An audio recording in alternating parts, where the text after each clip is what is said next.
కాల ప్రవాహంలో మార్పులు అనేటువంటివి సహజంగా జరుగుతుంటుంటాయి. యాదాద్రి అన్నా యాదగిరి గుట్ట అన్నా కూడా అది ఏమాత్రము కూడా అబద్ధమైతే కాదు. అది యాదగిరి గుట్ట అన్నా యాదగిరి గుట్టే, యాదాద్రి అన్నా యాదగిరి గుట్టే. కాబట్టి అక్కడ ఎక్కడ అబద్ధం కాదు.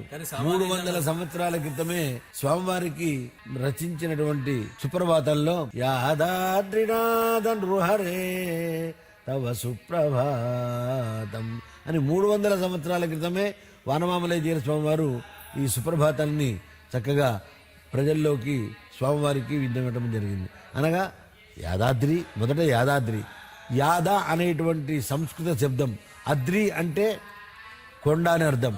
అంటే యాద అంటే వేదము, జ్ఞానము అని అర్థం. జ్ఞానము పర్వతాకృతి దాల్చినటువంటి క్షేత్రం కాబట్టి యాదాద్రి అయింది. దాన్ని అనింద్యాగ్రాబ్యంలో యాదగిరి గుట్ట, యాదగిరి గుట్ట, యాదగిరి, గిరి అన్నా గుట్టనే, గుట్ట అన్నా గుట్టనే, గిరే. కాబట్టి సరే ఎలా పిలిచినా ఒక మనిషిని చనువుతో ఏరా అన్నా, ఒరే అన్నా, ఏమండి అన్నా వరుస పెట్టి పిలిచినా ఆ వ్యక్తికి ఎలాగా తేడా ఉండదో యాదాద్రి కూడా అదే రకంగా ఉండదు. ఇక మార్పుల కారణాలు రాజకీయమని మీరే చెప్పారు కాబట్టి మేము ఒప్పుకుంటున్నాం. అది రాజకీయమా లేకుంటే సంపాదకీయమా అనేది మాకు అనవసరం. నీ పేరు నిర్దిష్టంగా యాదాద్రి, యాదగిరి గుట్ట, సంస్కృతంలో యాదాద్రి అంటాం. అనింజా గ్రామ్యంలో ఒక నిర్దిష్ట నామవాచకము యాదగిరి గుట్ట. ఎలా పిలిచినా దానికి వైభవమే తప్ప అభయవాలంటూ ఏమీ లేవు.